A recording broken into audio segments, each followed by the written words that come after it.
Hi friends, வணக்கம். இன்றைக்கி நம்ம வீடியோவில் தக்கடி அப்படின்ற ஒரு ரெசிபி தான் நம்ம செய்ய போகிறோம்.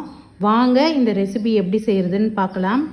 இது செய்யறதுக்கு நம்ம மைதா மாவு தான் நான் எடுத்திருக்கேன், ஒரு 200 கிராமு. அரிசி மாவில் கூட நம்ம செய்யலாம். அரிசி மாவில் செய்கிறத விட மைதா மாவில் செஞ்சிங்கன்னா டேஸ்ட்டு ரொம்ப நல்லாயிருக்கும். இப்போ நான் ஒரு 200 கிராம் அளவு மைதாவையும் அதுக்கு தேவையான அளவு உப்பு சேர்த்து நல்லா மிக்ஸ் பண்ணிக்கலாம். மிக்ஸ் பண்ணிவிட்டு நம்ம கொஞ்சம் கொஞ்சமாக தண்ணி சேர்த்து நம்ம சப்பாத்தி மாவு எப்படி பிசைவோமோ அந்த மாதிரி பிசைஞ்சு ரெடி பண்ணி எடுத்து வச்சுக்கலாம். இந்த ரெசிபி முஸ்லீம் வீட்டுங்களில் தான் அதிகமாக செய்வாங்க.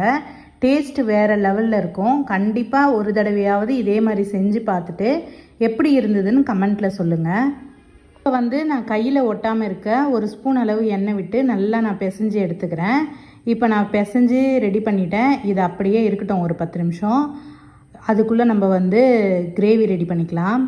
ஸ்டவ்வை பற்ற வச்சு நான் ஒரு கடாய் வச்சுட்டேன். அதுக்கப்புறம் கொஞ்சமாக எண்ணெய் ஊற்றிக்கிறேன். எண்ணெய் சூடானதும் ஒரு 2 வெங்காயம் கட் பண்ணி வச்சுருக்கேன், அதையும் சேர்த்து நம்ம நல்லா வதக்கிக்கலாம். அதுக்கப்புறம் தக்காளி சேர்த்து நல்லா வதக்கிட்டு தக்காளி நல்லா குழஞ்சி வந்ததும் நம்ம ஒரு ஸ்பூன் இஞ்சி பூண்டியும் சேர்த்து நல்லா வதக்கி விட்டுக்கலாம். இந்த ரெசிபி நீங்கள் இறால நம்ம செய்ய போகிறோம். இறாலையும் செய்யலாம், தலைகறி, மட்டன், சிக்கன் எதுலனாலும் நம்ம செஞ்சுக்கலாம். ஆனால் நீங்கள் மட்டனில் செஞ்சிங்கன்னா மட்டன் மசாலாலாம் போடுவீங்களா, அது போடணும். சிக்கனில் செஞ்சிங்கன்னா நீங்கள் சிக்கன் மசாலா போட்டுக்கலாம்.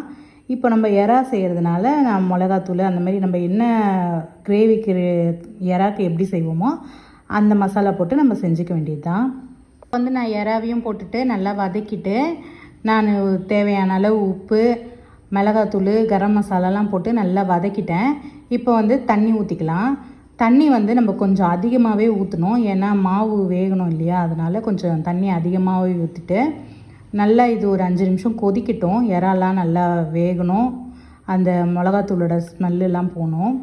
இப்போ நம்ம பிசைஞ்சு வச்சோம் இல்லையா, அந்த மாவை நான் சப்பாத்தி போல் திரட்டிட்டு நான் குட்டி குட்டியாக கட் பண்ணி வச்சுருக்கேன். அரிசி மாவாக இருந்தால் நம்ம கொழுக்கட்டை மாதிரி பிடிச்சி போடுவாங்க, உருண்டை மாதிரி. நம்ம இஷ்டம் போல் ஷேப் ரெடி பண்ணிக்கலாம். இதில் அந்த மாதிரி செய்ய முடியாது, அதனால் குட்டி குட்டியாக நான் கட் பண்ணி ரெடி பண்ணி வச்சுருக்கேன். இப்போ இது நல்லா கொதிச்சிச்சு. இப்போ நம்ம கட் பண்ணி வச்ச பீஸ் எல்லாம் போட்டு இது நல்லா நம்ம வேக விடணும். மாவு நல்லா வேகணும். வெந்து கொஞ்சம் நல்லா திக்கான பிறகு நம்ம ஸ்டவ் ஆஃப் பண்ணி எடுத்திங்கன்னா சூப்பரான தக்கடி ரெசிபி ரெடி. இந்த வீடியோ உங்களுக்கு பிடிச்சிருந்தா லைக் பண்ணிவிட்டு சப்ஸ்கிரைப் பண்ணிக்கோங்க. அடுத்த ஒரு நல்ல வீடியோவில் பார்க்கலாம்.